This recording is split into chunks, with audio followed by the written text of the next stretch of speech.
You're here. Hello, everyone. Thank you for joining us for what is the final panel in the Generation Amazing Summit. We are really grateful to be able to close out this fantastic several days of events. And really, Generation Amazing works to empower youth. And the summit was all about connecting communities. And I think we couldn't have put together a better group of folks than those who are joining us today, who are really working to empower youth and connect their communities in a variety of ways in a number of different countries, including Bolivia, Rwanda, Uganda, and Afghanistan. This particular panel is in partnership between Shared Studios and Doha Debates. At Shared Studios, we bring together global voices to transformative conversations in a variety of both virtual and immersive spaces, really to introduce new perspectives and challenge assumptions. And Doha Debates works to create collaborative solutions to global issues. So together, we work to inspire people to take action toward a more connected future. I'm Brandon Furter. I'm the Director of Global Community for Shared Studios, and I'll be moderating today's conversation. But let's get to the actual stars of our show today. Let me introduce you to our guests. First, we have Khalida Popal, the former captain of the Afghanistan women's national soccer team. She's the founder and director of Girl Power organization, where she uses sports as a tool to educate and empower women and girls. She's the youngest and the first female board member and leader of the Women's Soccer Committee at the Afghanistan Soccer Federation. Welcome to Khalida. Now we're gonna go from Afghanistan to Bolivia, where we have Carmen Poso Rijos, or also known as Pina. Nicknamed Pineapple, she is a pioneer of female sports journalism in Bolivia. She has had her own TV sports program called Las Superpoderosas, that featured Bolivian sports practices, and now has a sports magazine that does the same. Her platforms have covered 4 Olympic Games, Pan American Games, and sports across South America. She is also the co-founder of the first and only soccer academy for girls in Bolivia, where they empower young girls and provide invaluable community for young female athletes. Welcome to Carmen. From Bolivia to Rwanda. Thank you so much. Thank you for, I'm so happy to see all of you from Bolivia to Rwanda. We have Eric Marangwa. Sorry, Eric, if I mispronounced your last name. Former Rwandan footballer and survivor of the 1994 genocide against the Tutsis in Rwanda.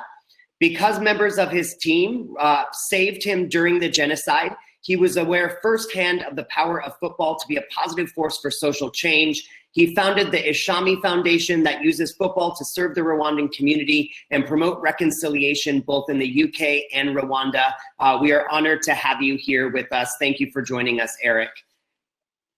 And now we're gonna go to Rwanda. We have 2 guests from Rwanda today. We have Sanga Manasi, is a social entrepreneur, poet, activist, and spoken word artist born in the Democratic Republic of Congo. He founded the Naki Football Academy. Brandon. It's Uganda, not Rwanda. Yes, Uganda? Yes. Oh, I said that, didn't I? Did I say Rwanda? Yes, Sanga is from Uganda, a social entrepreneur, poet, and activist. He founded the Naki Football Academy, which uses soccer as a vehicle to educate and to promote social integration among all nationalities within the Nakivale refugee settlement, where he lives as a refugee. He is a mentor to many other young refugees in Nakivale, and we're anxious to hear about his work there with the Naki Football Academy. And then finally to Joshua Apalat. He has been involved in sports both as an athlete, a coach, and an administrator. He has extensive knowledge on sport for development through advisory roles in developing and designing interventions that can address challenges faced by underprivileged youth. He is currently the executive director of Youth Sport Uganda. I just want to welcome all of you. Thank you for coming together and taking time out of your day to share your knowledge and expertise with this global audience. I want to begin with for all of you, which is all of you are using sports to both empower your communities and to connect communities in a number of your cases. can you provide the audience a little bit of context? Can you tell them a little bit about the communities you're working with, the challenges that they are facing, and how you are addressing those challenges through sport? And we'll start with Khalida.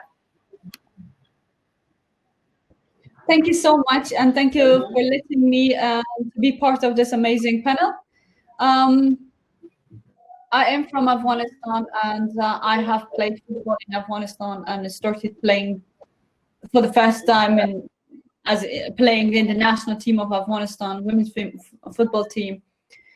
In Afghanistan, we used football as a tool to empower women and girls, and also to stand for our right as women in a country that's male-dominated country, and the women right is undervalued, and women are seen as a second citizen of the country. So football has helped me and the girls who play together with us to gain self-confidence, at the same time to change the mindset and the culture norms that sport is not for women and women should stay home and clean the dishes and be a servant. Through joining football and bringing the culture of sports in as part of our culture, we wanted to change these barriers. In the beginning, it was very difficult. We started in back in 2004 or 5. It was difficult for people to understand, and we faced so many barriers, challenges in our way. People were not accepting, and they were not ready to see women playing football, because our culture, our country has been affected by war, civil war, and then and it was occupied by a group of extremists by the name of Al-Qaeda and Taliban that has taken the women right in our country and has affected our culture, that people grew up seeing only men around and seeing men taking decision. So it's a very male society and culture where women have very limited rights. So we started with very limited number of women playing football. We faced many challenges, like many times we were attacked, many times we were stopped, but we didn't give up on our journey. We didn't give up on playing football, not just for the sake of the game or for the fun, but for our right as a woman to make women participation in society, active participation of women in society through sport more visible, and encourage more women to join our movement and to change the mindset. We started with very limited number, and we ended up now today it's more than 1,000 women are playing football, and not only in capital but also in other provinces of Afghanistan. The teams are traveling around from the country to participate in a league. Now we have a national league. We have a national team. We have a football department for women, led by women. So there are so many women who are involved in this industry. It has been difficult. It is difficult. Still, the challenges exist, but more women joined, and it has the football has got their own fans, and the women's football especially. So it's not only the extremists that are against, but also the people who support. So we have men on board, women on board who support as our team. Leading the team was very difficult, being the leader and working in Football Federation of Afghanistan as a first employee in the history, and being the youngest member at that time, and being the female. I have faced so many challenges as a woman, and especially so many sexist comments. Many times I was kind of ignored by my own colleagues, but I didn't give up because I wanted to create opportunities for women, and it happened. I'm happy that more women are connected and more joined. We are hoping for peace in our country, and we want more participation of women in the culture in the country. Thank you, Khalida. And I want to, during the course of the conversation, I'd like to come back to a couple of things that you touched on. One being the way that you've been able to spread the work that you're doing into rural communities, and then really kind of hone in on some of the challenges you faced and how you're using those challenges to empower young girls. I want to move over to Carmen, who's also, Carmen, I know in the context of Bolivia, violence against women is a big challenge. And so I'm interested in hearing, what are the girls that you're trying to empower, and how are you going about doing that? Hi, I'm very happy to be here. It's an honor to share what we do. I am the co-founder of the first Academy for Girls, as you said. And what we do is to empower girls through soccer, girls that are born to serve in a country that is a very chauvinist, where all men are getting all the most important jobs, for example. But we're fighting to give visibility to our girls through soccer. We use many values to teach them to be educated, to be girls that can do and can make people hear their voices. They can make them listen to them. So it's very important for us to use the court, the field, to use as a tool so they can do it. We started with 14 girls. Now we have 90 girls that are doing that, female coaches. So people in Bolivia are opening their eyes to see what the girls are doing and what they are capable of do, what they are able to do. So we're empowering very many girls. We're forming girls on and on the field. That's great, and I'll come back to this as well. Just thinking about the experiences that both you and Khalida share, and the differences in the context of each of your countries. But one thing that just came up that I think is important to highlight is that just the mere visibility of women on the pitch, of young girls on the pitch, that visibility does a lot to empower other young girls who might not even be playing on the pitch. Sangha, I wanted to turn to you and to talk a little bit about, part of this panel is both empowering and connecting communities through sport. And your work, as well as Joshua's work, is really about connecting communities. So could you tell us a little bit about Naki Football Academy and the work that you're doing there, bringing refugee communities together? Yeah, thank you very much for let me join this panel.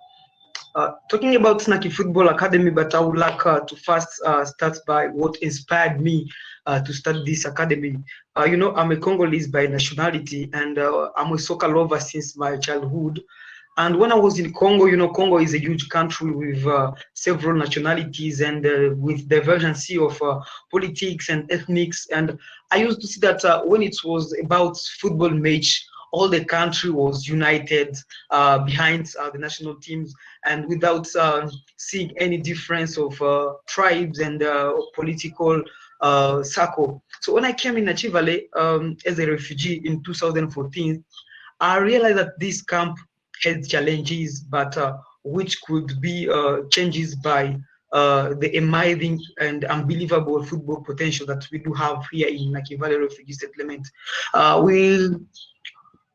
Here in Naki Valley, you can easily realize of social cohesion between several refugees, because here we have about 8 nationalities, but each group is living in his village named by his country. It's easy to find here New Congo as reference to Congo. You can see New Buja as Bujumbura. You can see Somali, we have Ethiopia, and I realized that we have those challenges, but which could be modified by football. That's why we created Naki Football Academy in 2014.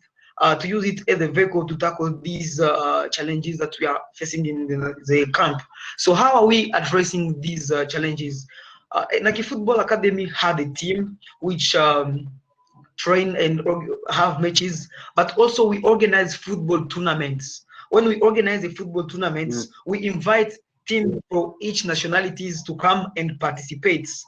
And while people will be coming to play, they are entering with others, they are entering in connection with them, or they interact, they play together. And also all the village, all people from that community also came to support the team. And at the football pitch, we'll realize that all the community is united and they are interacting with each other. And that's how we create bridges. Several communities, but also we organize sessions where we share about non-violent communication, where we share we shared some knowledge about peace building. It's like when we organize a football competition, we have gifted, we have gifts, we have rewards, but in order to participate as a participation fees, instead of paying money, we ask to each teams to send us a number of players who must come to attend our sessions. And in those sessions, we shared those skills about NVC. So these are the two major ways that Naki Football Academy is addressing this challenge of lack of cohesion within Naki Football Academy, within Naki Valley Refugee Settlement, sorry. I mean, we have football tournaments and also we have stations.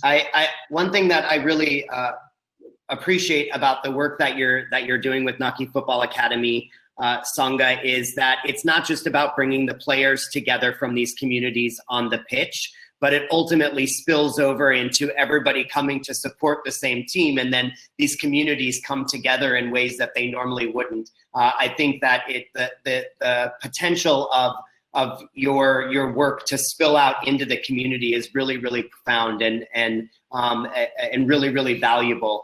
Joshua, can you tell us a little bit about the work that you're doing and how it may be similar or different from that of Sanghas, and how you're working to empower and connect communities through sport? Oh, it looks like you were on mute. I apologize.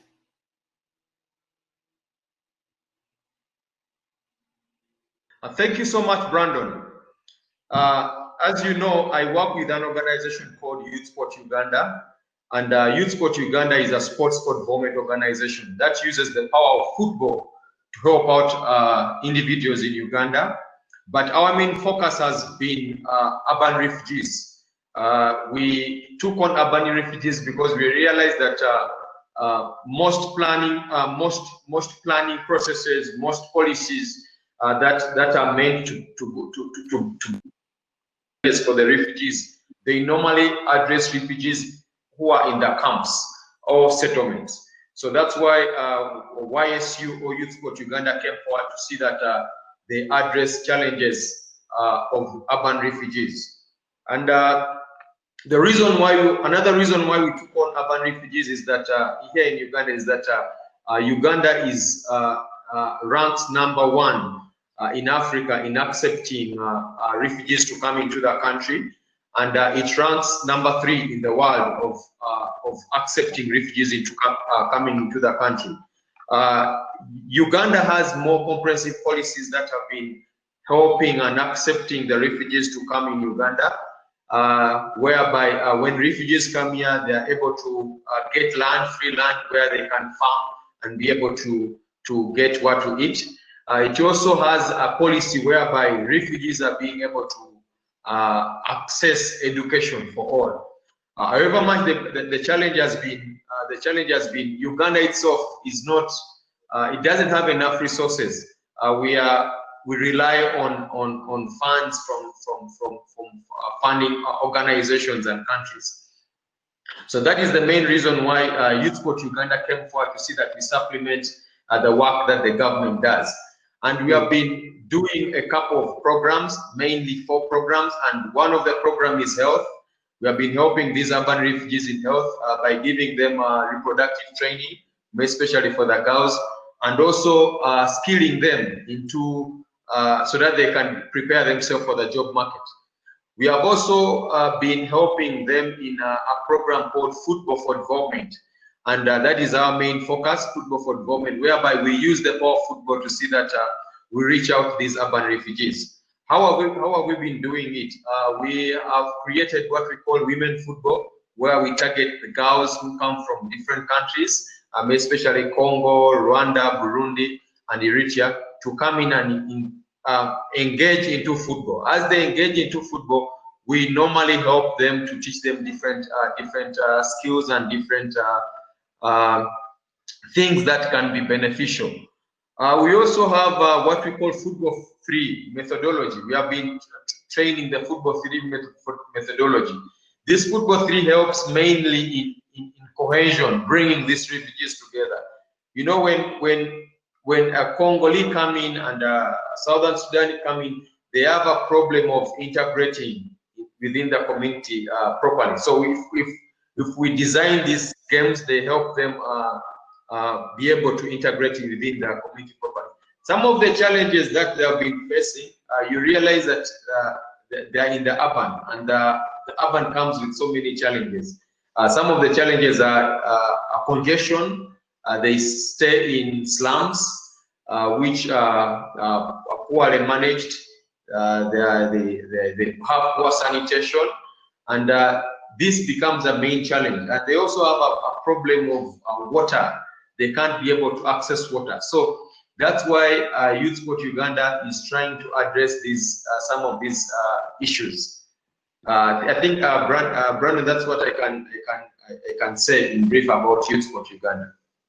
Yeah, and I want to come back to some of the initiatives that you just mentioned. You didn't mention all of the ones that you do, because you do quite a lot, but I'd like to come back to some of those.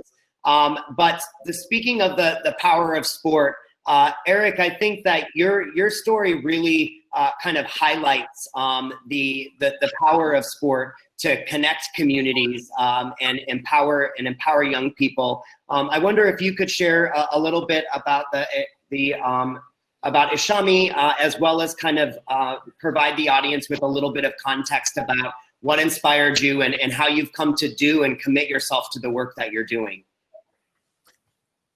Thank you, Brandon. First, I want to make sure that you can hear me properly, because I know my internet connection when the video is on can be a little bit unreliable. So far, so good. Okay. Good. It sounds good. All right. Thank you. So yeah, let me then continue. Yeah. Thank you for having me, and well, thanks for having us here. It's great to be back, teaming up with these friends and then colleagues of ours. So, as you said, my story is a story that highlights the power of football and sport in general, because of how it has contributed a lot in my life. As you introduced me earlier on, I'm a former footballer, played for the Rwandan national football team, played for a club called the Rijos in Rwanda, the biggest club in the country, to call it the Manchester United of Rwanda.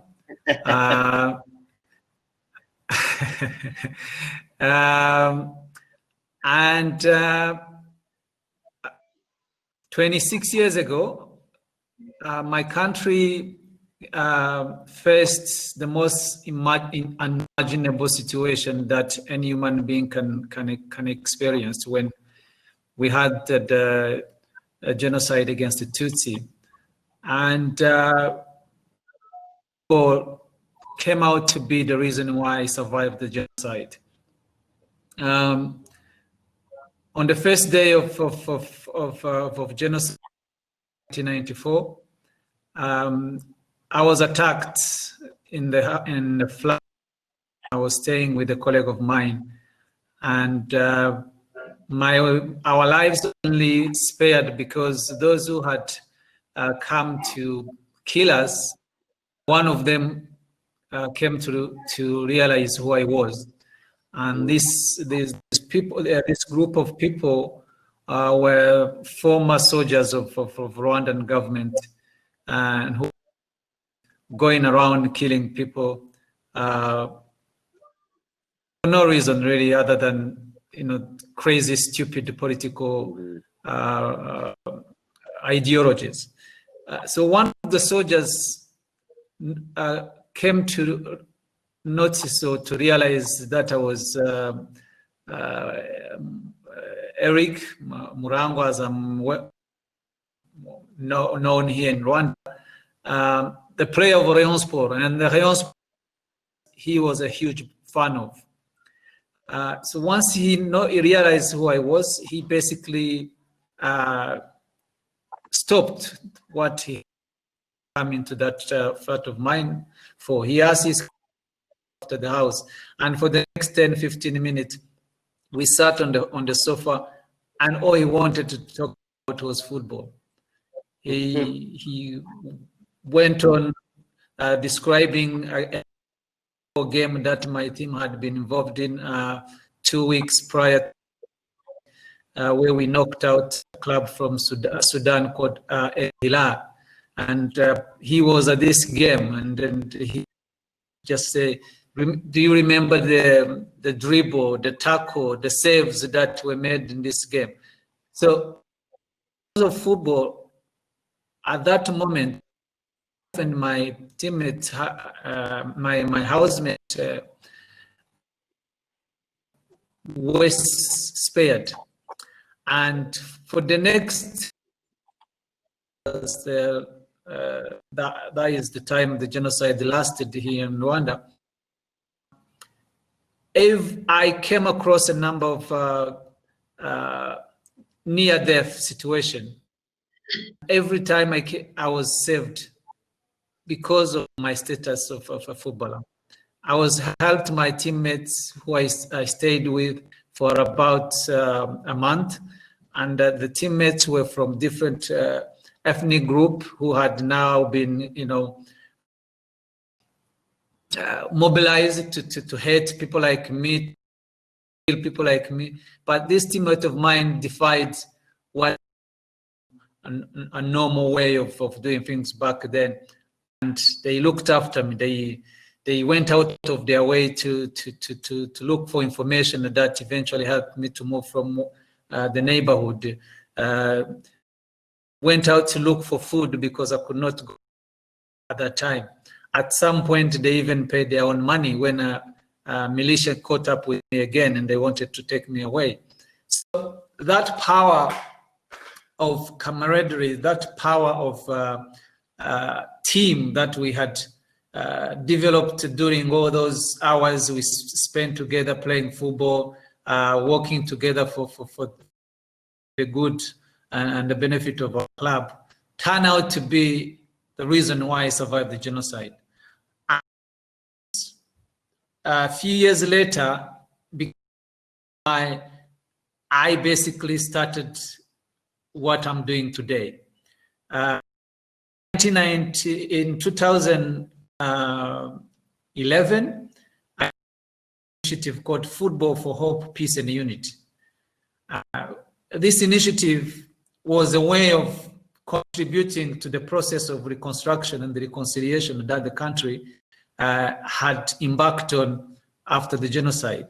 I wanted to have a way, the legacy of my teammates, and make sure that the new generation of Rwanda understood that power of togetherness, that power of team, and the reason why we have to do whatever we can to stand by each other.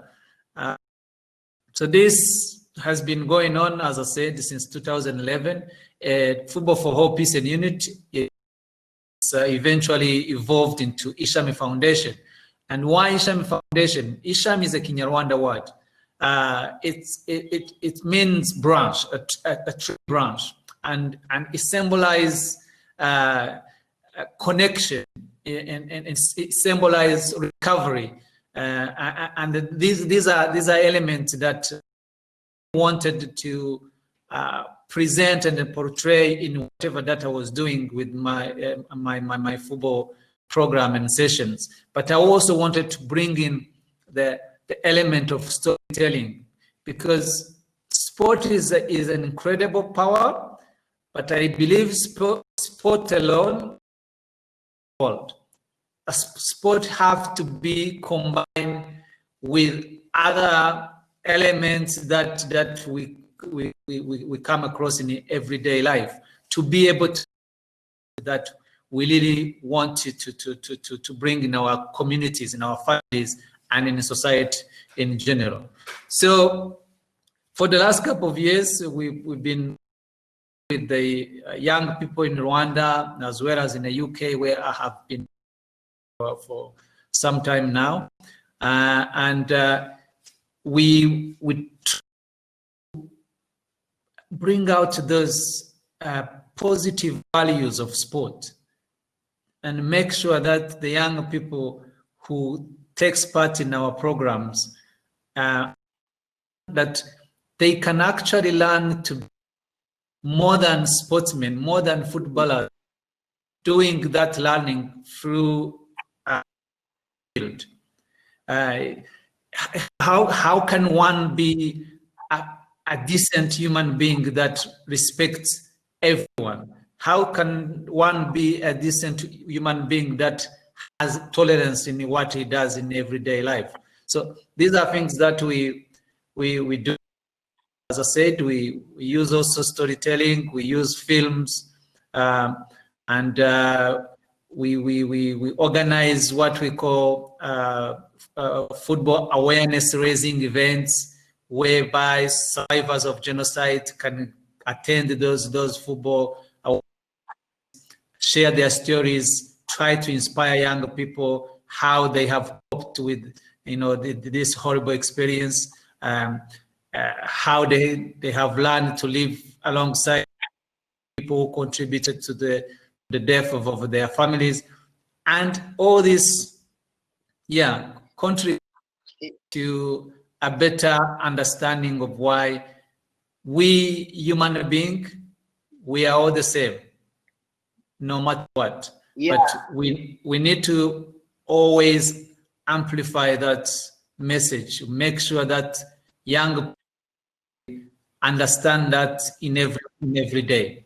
Yeah, Eric, I think and I want to use this as a bridge to come back to well, really, a number of you are empowering young girls, including Carmen and Khalida, but also Sangha and Joshua as well, and Eric. Eric, one thing that you said that I think is really important as we think about how do we connect communities through sport is you mentioned that sport alone cannot do it. It has to be sport plus something else. And I know that all of you are using sport as a vehicle to bring people in, and then combining it with other things. So I do want to come back to some of the different ways that all of you are combining sport with different messages, etc. But I want to come to this idea of, in the context of Bolivia, and in particularly in the context of Afghanistan, Khalida, and I know that this is true in Uganda as well.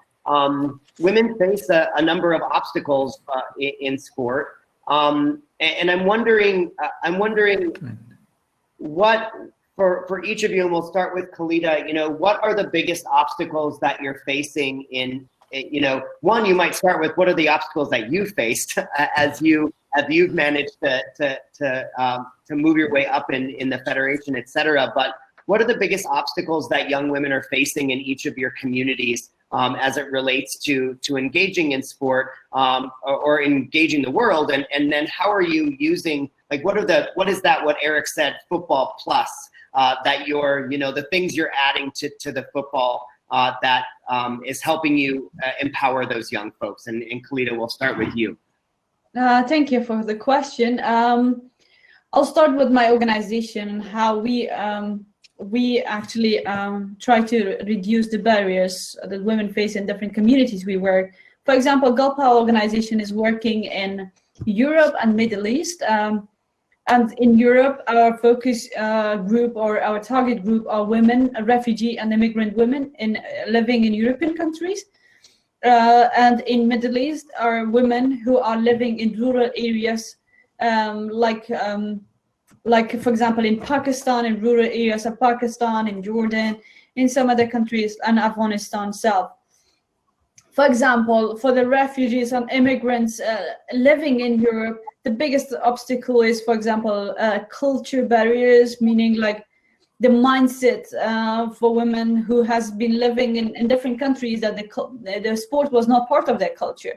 Right. The other thing is the gap between two communities, local citizens and the refugees or immigrants, where there is no connection, and because of the culture differences and not understanding each other. So what we want to do is we want to create a bridge between two different divided communities through sport and education, because I mean the studies show that if you want to empower women, you give them access to education. Education is the key, where women learn about and get aware about their right and get self-confidence and also get involved to help more women to come. So that's what we do. We, like, beside our activities, sport activities, which is football and some other strength football trainings, we do provide also educational programs. Educational programs is not just like the school studies, but it's leadership education, it's team building, it's communication, it's about expressing your feelings, expressing your problems. So this is how we do, and through football we want to invite more communities like who are not aware of this community to be part of it. So we want to improve integration and social inclusion in the divided communities. In Afghanistan and Pakistan, for example, what we do is the biggest cultural barriers with our social barriers, first of all, is the security. One of our challenges is security. The securities are very poor in that countries. Like in Afghanistan, we organized one of our training camps, and we had very difficult time, for example, in terms of sending logistics from one city to another, because it was like war. The way and all the ways were closed, the roads were closed. So it was like the extremists were fighting the government. So we had really difficult time to even send some logistics to our target group. But it happened, and we had to find a driver who are very trusted guys. So one of the small challenges we have. Then we have also a culture that say women have no rights. They have to prepare themselves, like women is servant for men. They have to wait, they have to work all her life to serve. So first, like as a teen, like as when you're like grown up, they just tell you that you just need to prepare yourself to be picked by a family so you can get married, and then you go to a family. And that's like education is not the first, sport is not the first, and also it's especially football is kind of like like the given information about football is that it's not good for women, and that's something we want to tell, that sport in general is good.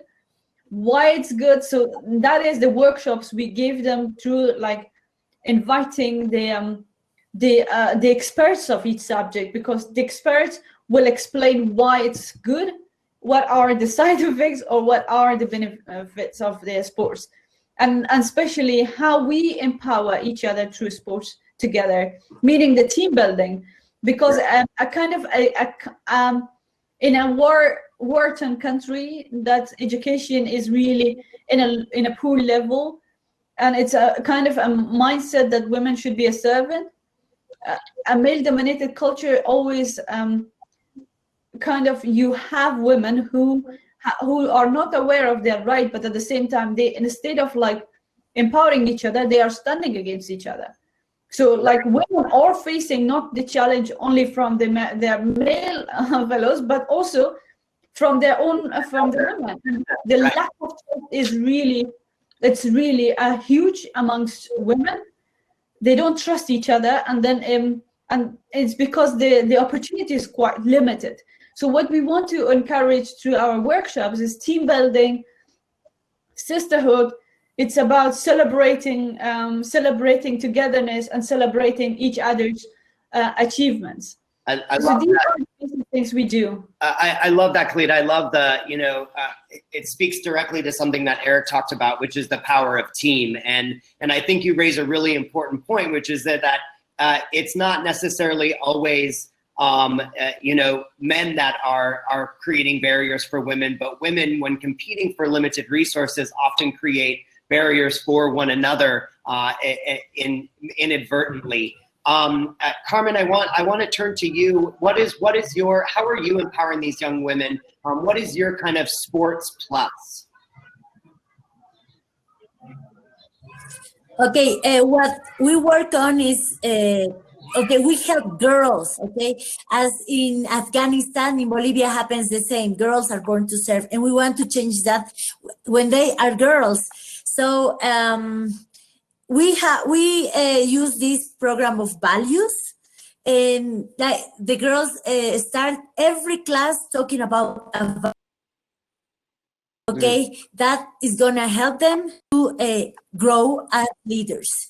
And after like 3 weeks or like a month, they've been working on the value and everything. The girls have like a learning center, and they make a presentation of the value. They use posters, drawings, and discuss about the value for their lives. But we emphasize everything on equality, on equity, because we always tell them that the field is everybody's, the ball is everybody's, and they have the right to use it, and they have the right to share it with a boy. So they are aware of that, and they know it by heart now. They know they can do it, and they're very confident of doing that. But sometimes we have to work with the parents too, because they are the ones who have that feeling of chauvinism, of that the girls don't belong to the field. So we have to work with them too. Last year we organized the first street soccer championship in La Paz, in Bolivia, actually. And we invited the parents, the mothers, to participate with us. It was a success because we asked the government to let us use one of the streets every Sunday for a month. And we organized the championship, the tournament. And it was full of people seeing grown-up women playing soccer, and we had good players, and they were very happy. So that way we were opening the eyes to everybody's eyes, so they could see that girls play soccer, women play soccer, and they play well.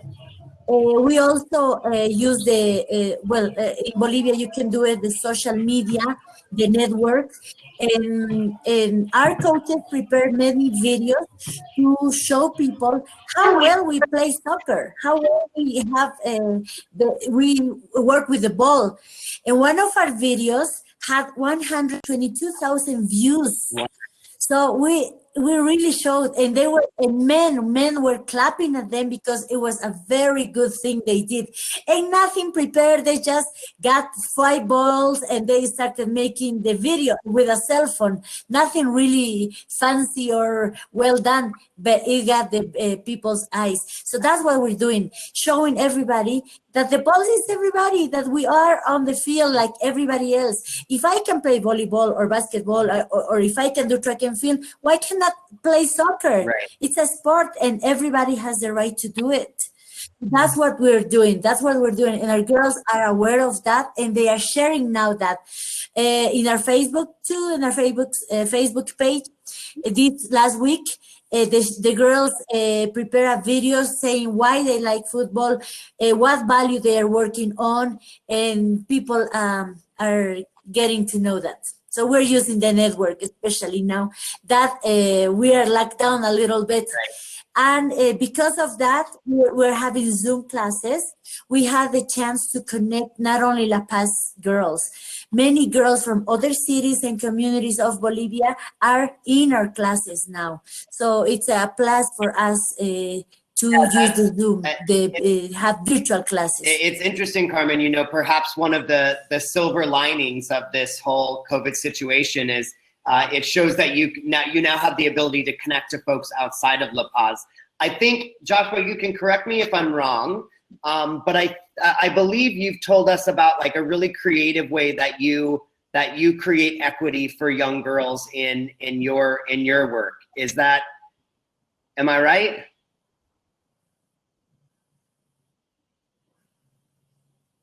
Joshua, can you hear me? Hey, brother, could you please come again, please, for the question? Yeah. You, I believe, and you can correct me if I'm wrong, but I believe that you have found really creative ways to create equity between girls and boys on the pitch. Can you tell us? Yeah. Thank you. Thank you so much. Thank you so much, Brandon. As I told you, for us, our main focus is urban refugees. Yeah. And we have 3 areas that we are addressing. That is cohesion, inclusion, and psychosocial support. Through our different partners, we have come up with a game called Football 3. It's a football methodology. And this Football 3 addresses the 3 key areas that I was talking about. How do we do it? We normally get both boys and girls to play on the same pitch. And what we normally do, where we have referees in the normal game situation, here we choose young boys and girls to become moderators. And the moderators, in a sense that they don't pass on serious rules as people are playing, but they only control the flow of the game.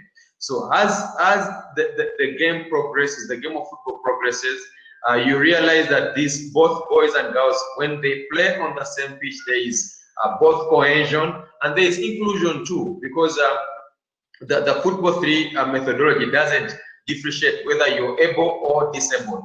It brings both scenarios on the pitch. So that is the way through football we are trying to address the 3 areas of cohesion, inclusion, and psychosocial support. I would also want to mention something, Brandon. You realize that the number of refugees that are coming within the country come from Congo, come from Burundi, come from Rwanda, and come from Ethiopia. The biggest number of these countries, the French-speaking countries, they speak French, and it becomes really, really hard for them when they come to Uganda to integrate easily within the community, because Uganda is an English-speaking country.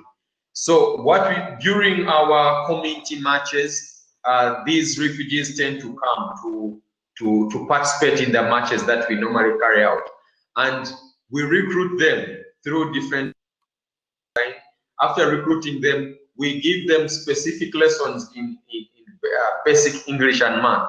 The reason why we are using these lessons is to help them integrate within the community, so that they can be able to get jobs that can help them sustain themselves in a foreign land. So that is the way we are doing it, Brandon.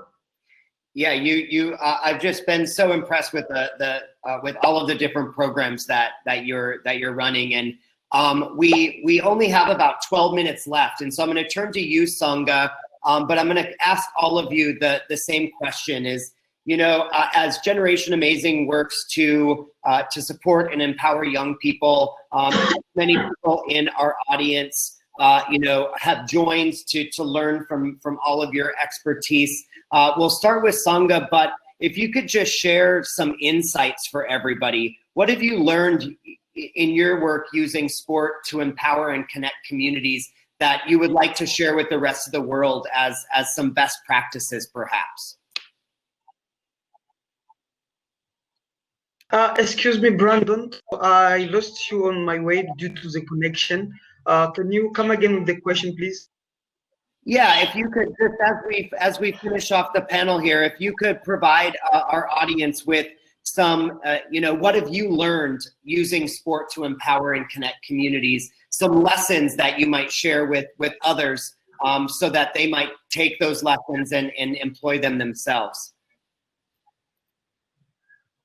Yeah, absolutely. So the first thing that I realized while running this project, it's that football is sport is the only one religion, only one organization which can gather the world more than any other things. Because when I was running these projects, when I'm running these projects, I've come to realize that we have so many religions, we have so many organizations within the world, but no one is gathering the world as sport is doing.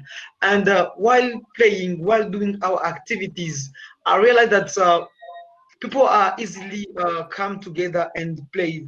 And also it's allowed me as a human being to get more friends. You know, if you want someone to introduce you in any community within Nachi Valley, you just come pick me and I can do it easily because I have friends in every community within Nachi Valley.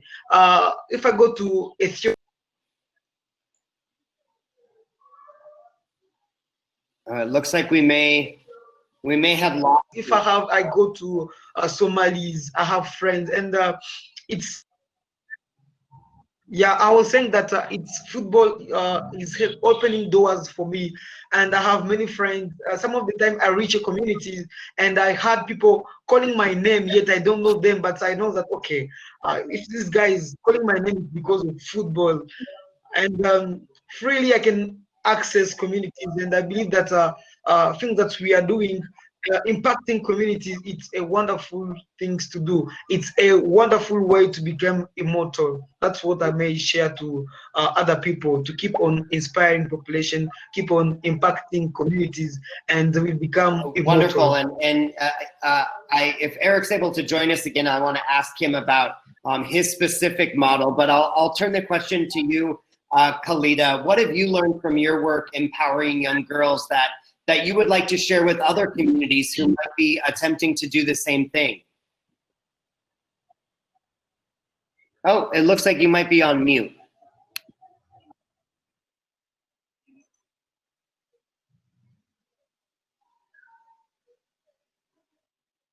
It looks like you're on mute, Khalida.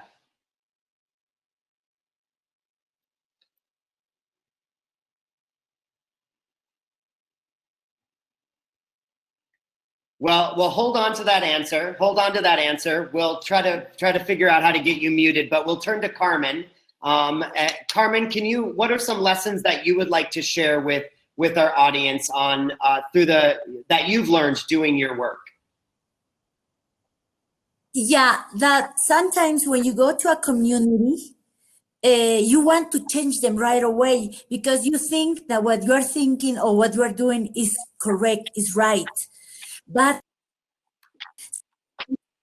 to a community, they have a way of being, they have a way of doing the things, of living. And you have to learn first how they think, and why they do those things that way. And then if they work for them, it's because it's something important. I mean, but you can smoothly change that sometimes things, or give them another option so they can see things and start working and using things differently. You cannot go just right away and change and say, hey, you cannot, you have to stop serving your mom or cleaning your house or doing those things. No, because that's going to be against me, yeah. Right? They're going to say, what is she talking about? Where is she coming from? So you have to go smoothly, opening their eyes, using different ideas, points of views, examples, being a role model, and they can work. I mean, you can change.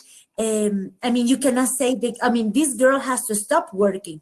No, you can say, oh, now you have a boy in the house. He can start cleaning the house too, and he can start helping you on cooking in the house, right? And your daughter can come and play with your son too, with us. They can play soccer together, things like that. So we can show equity in the families, in the community, through soccer, through sports. So that's what we're doing. At first, I was very strict, very radical, and it didn't work out well. So I had to open my eyes and change the way I was doing the things. I think that's such an important lesson, is meeting communities where they are, and understanding that you need to know how how they currently think and move and act in the world before you can start empowering them to act differently. Khalida, are you able to unmute? You're still on mute. It should be at the bottom of your screen there.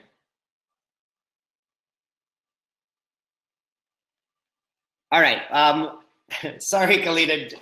Joshua, can you tell us what's a lesson that you've learned that you'd like to impart to our audience today? Thank you so much, Brandon. I would say that sports has the power to change the world, especially football. With well-designed interventions, the world can be changed. Give you a scenario. Before COVID, we as Youth Sport Uganda, we had a program called Football for Wash, where we use well-designed interventions to pass on messages of washing, cleaning the community and cleaning the water source, but using football.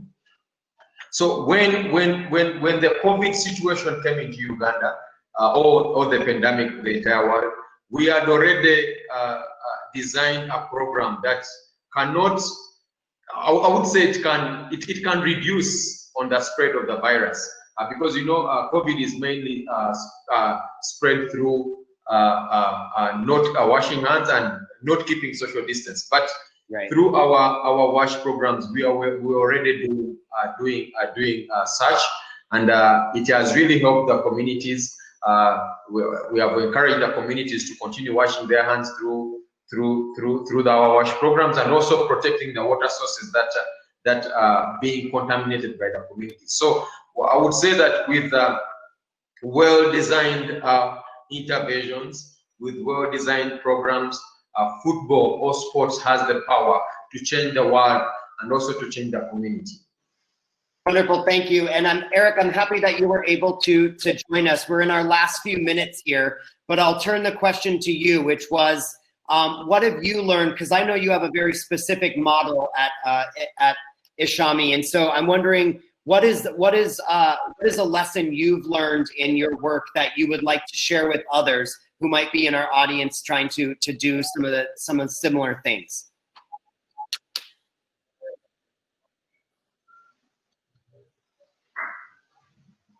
Oh, we can't hear you.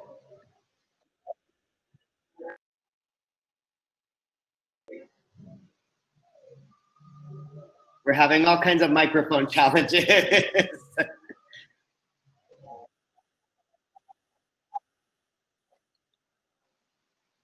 All right, I'm not sure. It doesn't indicate that you're on mute, so I'm not quite sure why it's not working. But we are getting into the last few minutes, and so I want to encourage everybody who's attending the summit to also visit the booth section of the festival, the expo.